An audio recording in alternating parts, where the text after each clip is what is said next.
So I'm here today to talk about soil health and soil monitoring tools, and I've come to RCS client Callum Lawson's place, Allenvale in central Victoria. Now Callum is a wonderful soil health geek like myself and a fantastic practitioner, so he's going to help us unpack some of the tools that we have to use for our soil health monitoring. Hello, I'm Don Walker, an advisor and coach with RCS Australia. And today I want to talk about monitoring soil health. And this fits in really nicely with the first RCS grazing principle, which is plan, monitor, and manage. Now, soil monitoring is really just another tool in our toolkit as managers. And what we're trying to do is monitor the changes that we're trying to create through our planning in our grazing systems or in our farming systems. Now, in a rangeland context, grazing management is going to be our biggest tool for creating change through herd impact and animal impact. But it's really important that we monitor those changes over time and that we monitor them in real time so that we can manage and adjust as seasons change. We can match stocking rate to carrying capacity, and we can make sure that our rest is adequate for the recovery and growth rate of the plant. Today we have the great privilege of discussing some more advanced tools that we can use when setting up our soil health monitoring program. But before we do that, I just want to remind everyone that first and foremost, as landscape managers, our greatest monitoring tools are those that are entirely free. Those that are entirely free to us that we've been blessed with as human beings, and that is the 5 senses. When I walk onto a property, when I walk onto country in this job, immediately it's about opening up your peripheral vision. So what is it that we can notice? What is it that we can hear? I'm looking for that sound of diversity and abundance, of biodiversity, of the landscape singing. What is it that we can smell? Often when you walk onto country that's really healthy, it has this vibrant smell, and you can almost smell the production of the grasses, you can smell the soil, you can smell the earth, and it has this vitality. How does it feel underfoot? What does the soil feel like to touch? Are we seeing insects? Are we seeing diversity?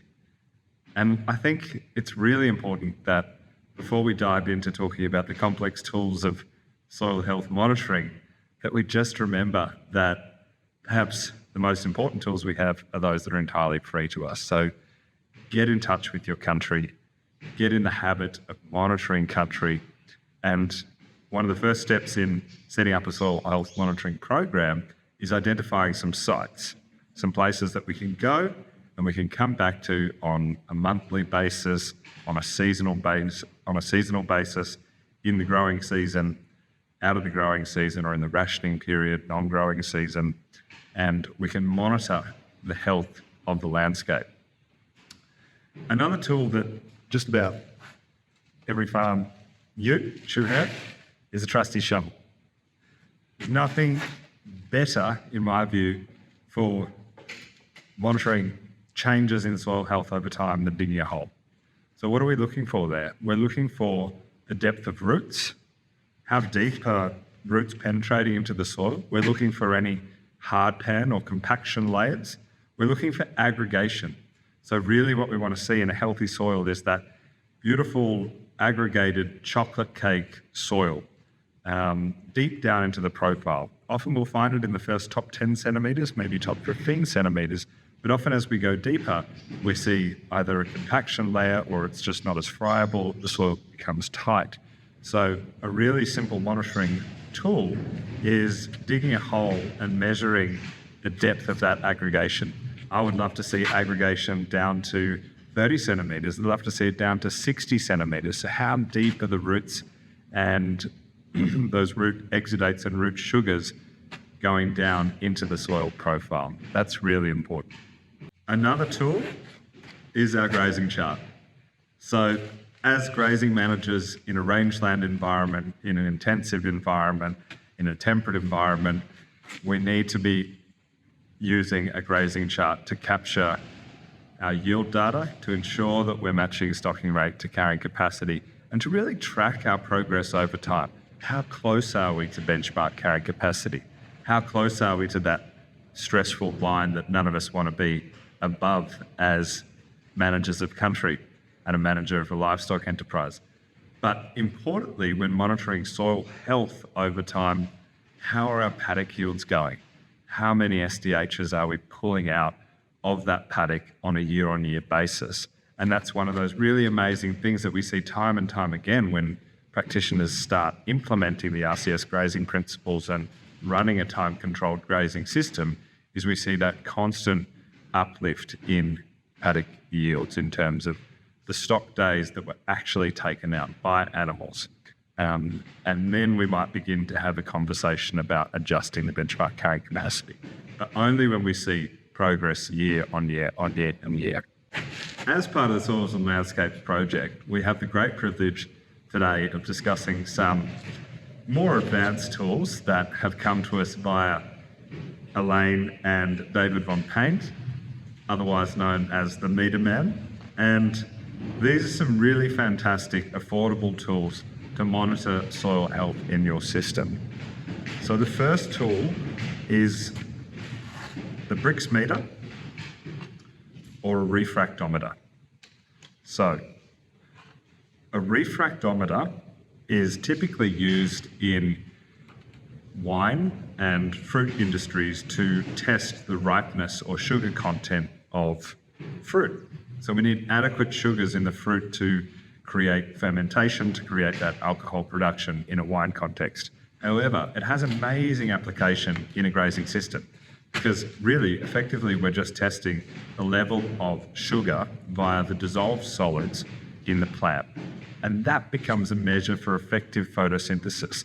So as grazing managers, what we're trying to do is effectively trap sunlight energy into a photosynthesizing plant. And this Brix meter is a really effective, cheap tool for monitoring how effectively a plant's in our system photosynthesizing. So I'll take us through it in the paddock, but what we want to do effectively is squeeze out a little bit of sap, look through it, and there is a dial there that will give us a Brix reading. Now, in perennial grass systems, in a rangeland environment, we might be targeting a Brix of about 8 would be beginning to be a good score. In the cover crops that we're going to go and look at today, 12 would be the score that we're beginning to target. However, I have seen a buffer with a Brix of 8 or 9 in a really healthy system. But I think the important thing to remember is what we're really tracking is progress over time. So if we go into a paddock, for example, and our Brix is 2, the important thing is that we go in next time and we've seen an improvement. So what we're really trying to track is our progress over time, not necessarily just the numbers themselves.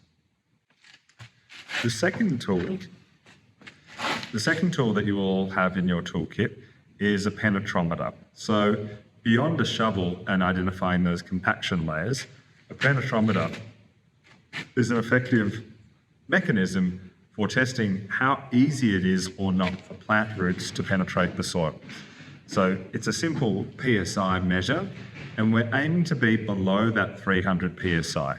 Below 300 PSI, we can see that plants have the ability to punch their roots down into those soils.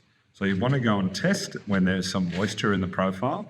Typically it's, I recommend that we test after some rainfall, not as it's raining and not the day after, but maybe a couple of days after. We go out and begin to monitor the penetrability of our soils. So how, I suppose, loose are they for those plant roots to punch down into? The final and perhaps the flashiest tool in this kit is the famous microbiometer. Now, I'm pretty excited to be using this today. I haven't got one of these myself, but I think they're a really powerful instrument for a field test of soil microbiology. So what we're testing with the microbiometer is the total microbial biomass, so how many microbes are there in the soil, and we're also testing the fungi to bacteria ratio. And so often we see in degraded landscapes or in degraded soils a highly bacterially dominated soil. And a bacterially dominated soil is inherently compacted because there aren't those fungi that create the essential pore space and aggregation for gas exchange and oxygen exchange, which is vital for plants' function. So the microbiometer is an excellent tool for us to test, is our system moving towards a more fungally dominated system, or is it still stuck in this bacterial compacted state? So the other thing to remember with that is that we're not just talking about less bacteria and more fungi. What we actually see in soils is, as the fungal to bacterial ratio goes up, so too does the total microbial biomass. So it's really fascinating to see that fungi are fundamental to systems and fundamental to plant function, plant nutrition, nutrient cycling, and plant availability of nutrients. And plants are able to access nutrients through a symbiotic relationship that is known as rhizophagy and the rhizophagy cycle. For anyone that's interested, look up the work of Dr. James White. I'll put it in the show notes. It's awesome stuff to understand how plants actually access nutrients and how mycorrhizal fungi in particular are responsible for the mobilization of essential nutrients, particularly phosphorus. So effectively in our systems, we want more mycorrhizal fungi. But as I said, more mycorrhizal fungi means total microbial biomass is actually going up as well. And that's closely associated with the formation of soil organic carbon. And so in soils where we've seen that there's been this gradual uptick, and perhaps it's linear for the first section, then once we hit this point, about 2% of soil organic carbon, we see this exponential growth in microbial biomass and the ability for soils to sequester carbon, which is super, super exciting. So first up, we've got our refractometer, otherwise known as a Brix meter. And the way this works is we're trying to measure the dissolved solids in solution. So we use this garlic crush. We've got a heavy duty one here designed by the meter man, David Von Payne. And we want to test, what we're really testing for is effective photosynthesis. So how effectively is a plant photosynthesizing? How effectively is it turning sunlight energy into sugar? And the way that we do that is we squeeze some of the sap out of the plant, and then we test how light is refracted through that solution, and that gives us what is called a Brix reading. So, Cal, how would you use a Brix meter in your setup? We often use a refractometer to test the Brix before and after we've put a foliar fertilizer out. And if your cows are looking a bit ordinary, you might test the grass to see, if there's a sharp line, it might be high nitrates or lack of calcium or something like that. So very handy, quick, easy tool to use. Fantastic. Yeah, it's an excellent tool to just get a quick idea of how healthy plants are in your system. And so in a rangeland context, we want to be going out in the growing season, and we could monitor animals before they go into a cell or into a paddock. We could test the Brix in those plants, and we get a good idea of how healthy or not the palatable and desirable grasses are in that paddock.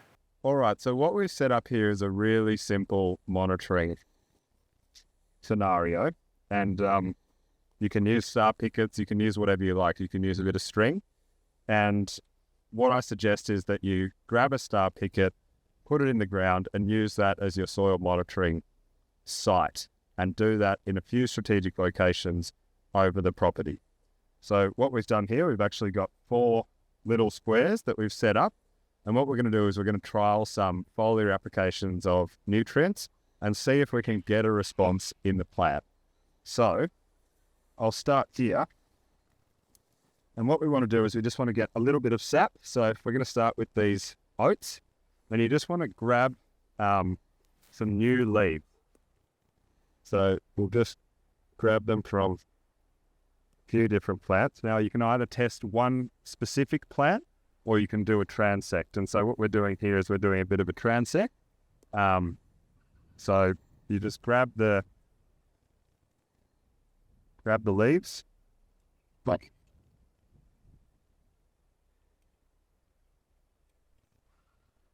And we don't need much sap. We just need 1 or 2 drops. So about that much should do the trick. And then you want to fold this film over and press out the juice. Is that going to be enough? Yeah, I reckon. Yep. And then facing towards the sun, for just off the sun, we want to look through and we should get a reading of Brix. Look at the sun and you'll see a line where the Brix is. And Cal's done an amazing job here because this crop is sitting at 14. Now, more or less kind of the golden point we want to get to is 12. 12 is a really good indicator of a healthy, highly functioning plant. And so 14 is an excellent score or an excellent Brix reading to see in this crop at this point in its life cycle. So one thing that's really important to remember when testing Brix is we're trying to test effective photosynthesis. So how well is a plant capturing sunlight? And so it's really important what time of day you come and test. So right now it's just on midday, and this is when at this time of year in this context plants are really starting to wake up and get going. So what we're going to do is we're going to come back at about 3 p.m. or kind of the height of plant growth in the day's pattern and test the Brix later on. So we're seeing Brix by applying some biofertilizers, and we're going to test what response we can get in the plant from a guano, a Nutrisoil, which is a vermicast with a little bit of molasses. What else do we have, Cal? Micronized gypsum. Some micronized gypsum. And some Calex. And some Calex, which is a liquid calcium product. And we're just going to fill them in these squirty bottles and apply straight onto the plants in our 4 quadrants. So we're just going to spray on this first mix, which is a little bit of Nutrisoil, Calex and fish hydrolysate. So we're pretty confident that we'll get a result here in lifting the Brix. But remember, our Brix was up at 12 or 13, which is already a pretty high level. So we'll see how we go. Yes. So we just want to get a nice coating on the leaf so the leaf can take up those beautiful nutrients. So this second mix that's going on is a Calex product, which is a liquid calcium and humic acid. So we'll see how we go. All right, so we're going on with our third foliar application test here, which is a micronized gypsum. So supplying calcium and sulfur. Okay, and our final test here is a micronized guano. So phosphorus. We'll see what result we get. We'll come back in about an hour's time. So it's about 1 o'clock now. We'll come back at 2 o'clock and see what sort of result we get. All right, so it's about 3 p.m. now, and I'm heading back out into this beautiful cover crop to test the plant's response to those different bionutrient applications that we put on. Just pretty excited to see if we've been able to raise that Brix level from 14, 12, 14 where it was. It was already high, so now the plants have had a chance to continue their peak production for the day this time of the year. So about 4 p.m. is about when we would expect to see the highest Brix in these plants. And so it's important to think about that when setting up your monitoring program. What are the things that I need to write down and record? Time of year, time of day, Brix, soil texture, soil aggregation, compaction. What else did we observe in the country at that time? Which plants were actively growing? Which plants were slowing down? How are plants recovering from our grazing? So we're looking ahead to see how plants recovered, and we're looking behind to see how well we've matched stocking rate to carrying capacity. So let's see how the Brix has gone with our tests.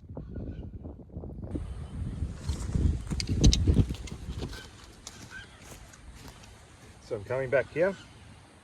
I'm grabbing some leaves from our first quadrant. I'm going to get a good chunk of leaves. And this first quadrant was Nutrisoil with a little bit of molasses. So we'd expect to see the plants respond pretty rapidly to that, using this wonderful garlic crush that the meter man has developed himself. Beautiful hand welded job.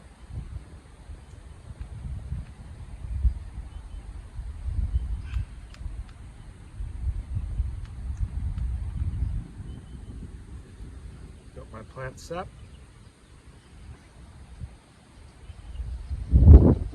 Press the hatch down, and then we can see facing the sun. Oh. So that's pretty cool. It's up at 17 with a very fuzzy line. Now we want to see a fuzzy line, not a sharp line, because that means that nutrients are functioning properly in the plant, particularly nitrogen and calcium. If we see a really sharp line, that's an indication that we've got calcium dysfunction in the plant and potentially have very high nitrates in the plant sap.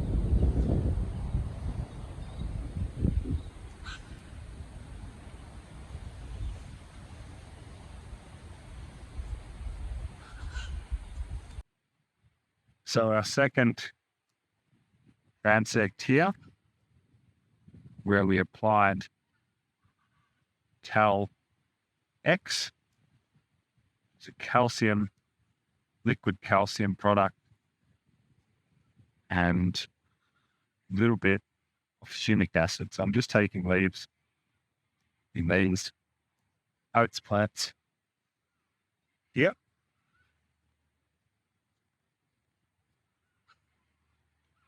Make sure you clean the crush and clean the lens, the microbiometer in between samples.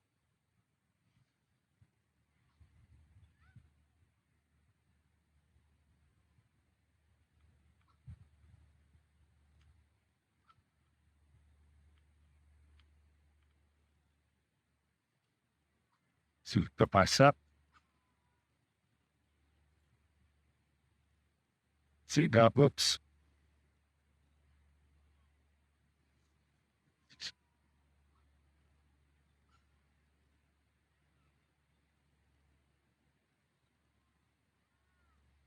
Another interesting result, it's gone up from 14 to 15. So while it did have a response in the Brix, it hasn't listed it as much as the worm tea and molasses. And it also hasn't really changed that much from the baseline.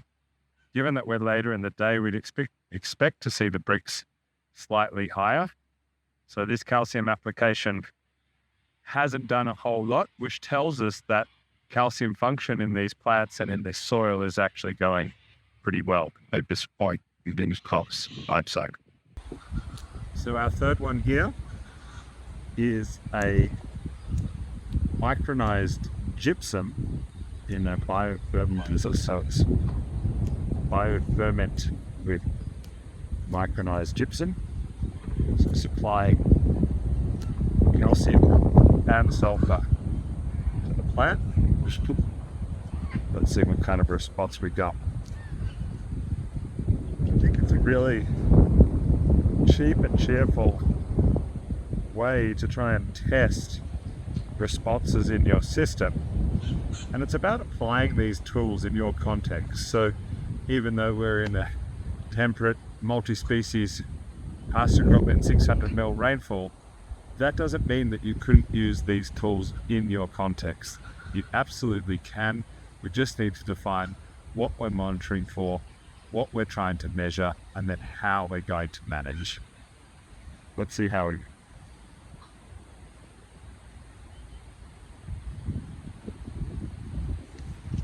That's beautiful.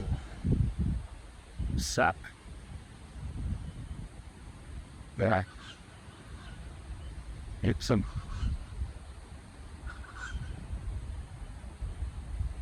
Interestingly, that solution has actually dropped the Brix. So it's dropped the big Brix from 14, where we started this morning, down to about 10. So we've actually had a negative response in the plant. Now, you can imagine this would be a really useful tool in a cropping scenario.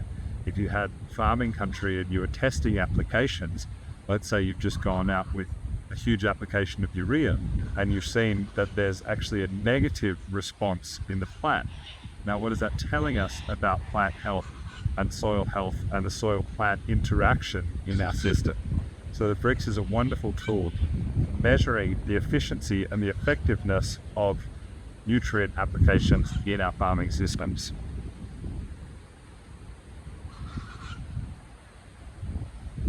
So our final run here, and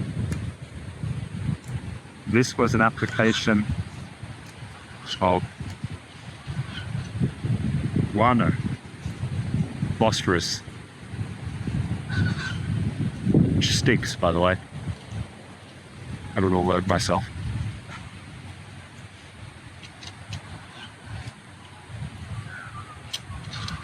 Let's see what kind of impact this has had.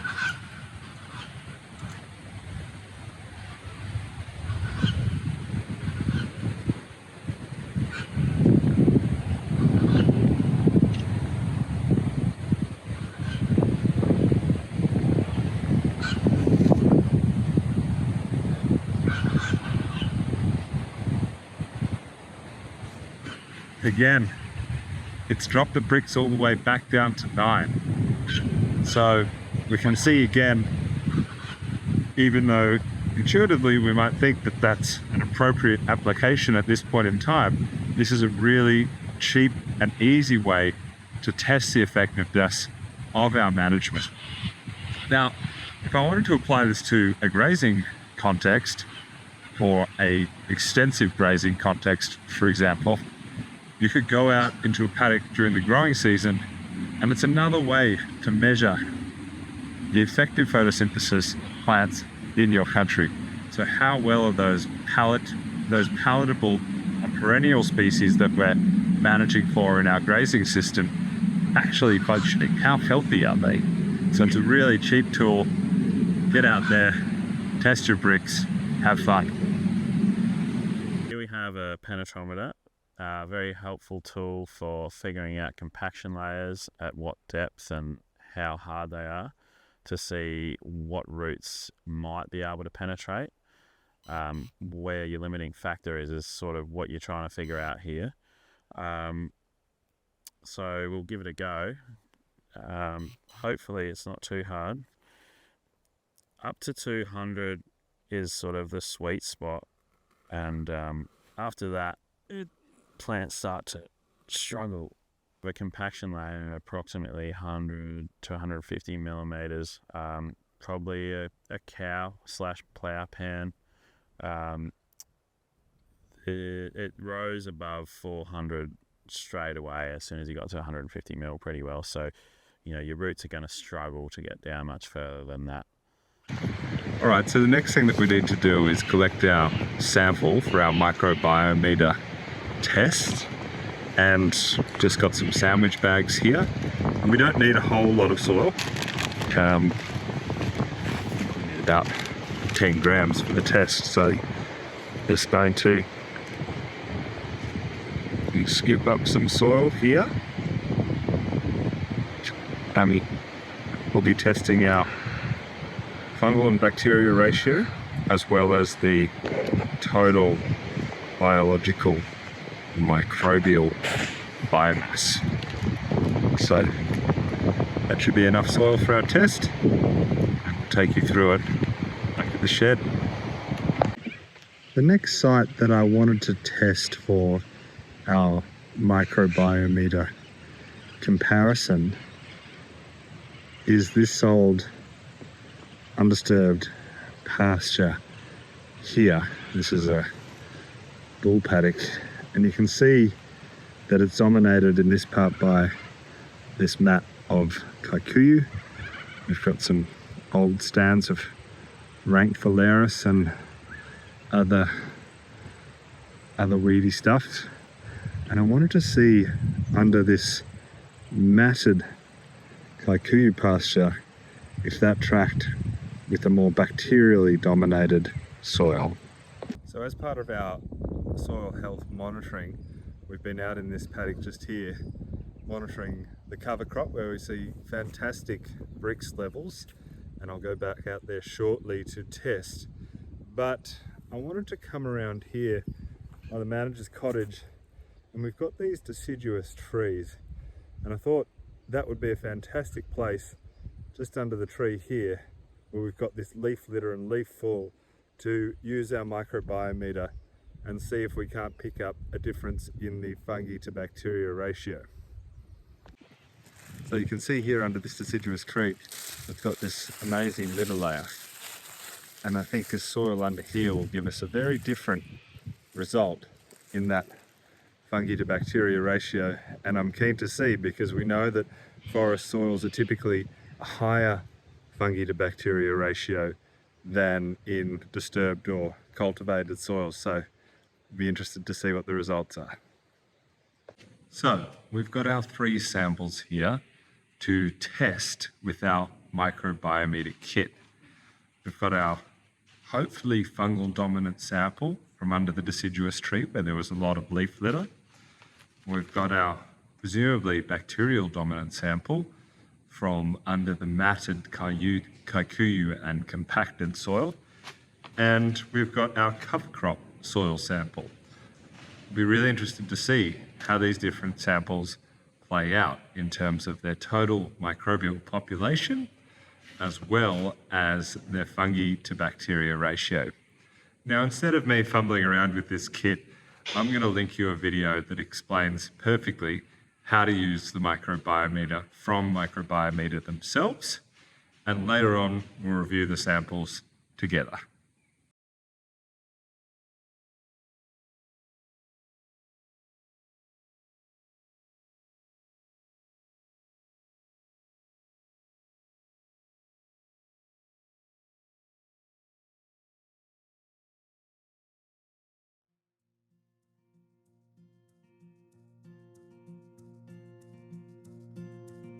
So, a couple of closing thoughts. It's a couple of hours out of our day to go and test how our soil health is going in our system. So, where are your good paddocks? Where are your poor paddocks? And how might you set up a soil health monitoring system with these new tools in your toolbox, in your context? Have fun.